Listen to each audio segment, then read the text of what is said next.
विद्यार्थी मित्रांनो आणि पालकांनो, मागच्या काही महिन्यांपूर्वी नीटचा पेपर लीक झाला आणि या नीट पेपर लीकमुळं भारतातील 21 विद्यार्थ्यांनी स्वतःचं जीवन संपवलं.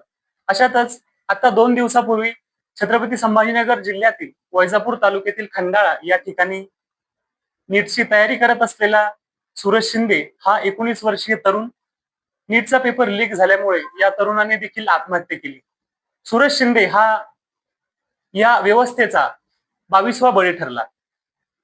नीटची पेपर जो की एनटीए कंडक्ट करतं, नीट आणि एनटीए दोन्हीही बरखास्त करा अशी आम्ही ऑल इंडिया स्टुडंट फेडरेशन मार्फत आम्ही मागणी करत आहोत. त्याचबरोबर वैजापूर तालुक्यातील सूरज शिंदे याच्या कुटुंबियांना 1 कोटीपर्यंतची नुकसान भरपाई शासनाने दिली पाहिजे याची देखील आम्ही मागणी करतो. तसेच दिनांक 26 ऑगस्ट 2026 रोजी वैजापूर शहरातील छत्रपती शिवाजी महाराज यांच्या पुतळ्यासमोर लाक्षणिक उपोषण आम्ही या ठिकाणी आयोजित केलेले आहे. वैजापूर शहरातील विद्यार्थी आणि पालकांना आम्ही या ठिकाणी आवाहन करतो की त्यांनी या लाक्षणिक उपोषणामध्ये